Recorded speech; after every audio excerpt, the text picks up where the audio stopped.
Puji syukur marilah kita panjatkan kehadirat Allah Subhanahu wa taala yang telah memberi kita nikmat sehingga kita dapat berkumpul di tempat yang mulia ini. Salawat beserta salam semoga tetap tercurah limpahkan kepada baginda alam yakni habibana wa nabiyana wa rasulana Muhammad sallallahu alaihi wasallam. Kepada keluarganya, sahabatnya dan mudah-mudahan sampai kepada kita selaku umatnya. Yang saya hormati pimpinan Pondok Pesantren Al-Wafa, Profesor Dr. Kiai Haji Ahmad Syafi'i SMA beserta keluarga. Yang saya hormati para pembina Pondok Pesantren Al-Wafa dan yang saya cintai dan banggakan tentunya anak dan semua. Nah, pada kultum malam ini saya akan menjelaskan tentang hadis arba'in yang ke-24, yaitu tentang larangan berbuat zalim.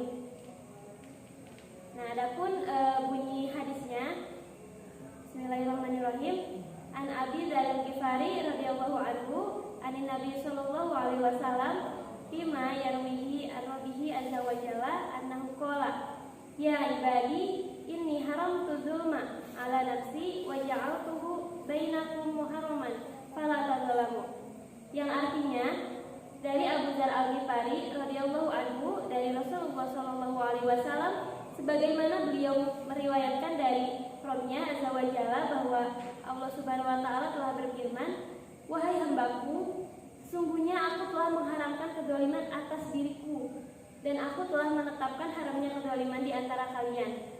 Maka janganlah kalian saling berlaku zalim.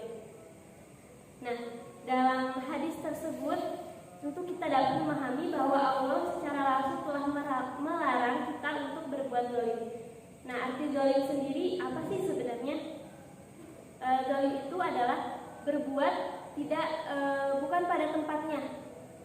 Singkatnya itu kebalikan dari adil. Kan kalau adil itu menempatkan sesuatu pada tempatnya. Nah, zalim itu kebalikannya, tidak menempatkan sesuatu pada tempatnya. Untuk lebih jelasnya, di sini zalim itu dibagi menjadi beberapa kategori. Yang pertama ada zalim kepada Allah Subhanahu wa taala. Seperti tadi di hadisnya, Allah mengharamkan kedzaliman atas diriku.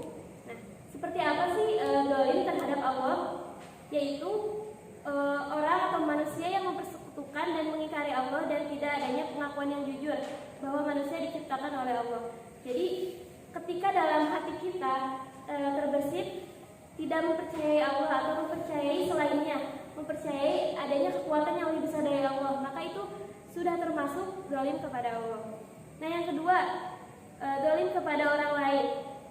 Zalim kepada orang lain tentunya adalah berlaku tidak sebagaimana mestinya kepada orang lain sehingga merugikan orang lain, seperti berbuat aniaya dan juga memfitnah. Nah, itu termasuk zalim.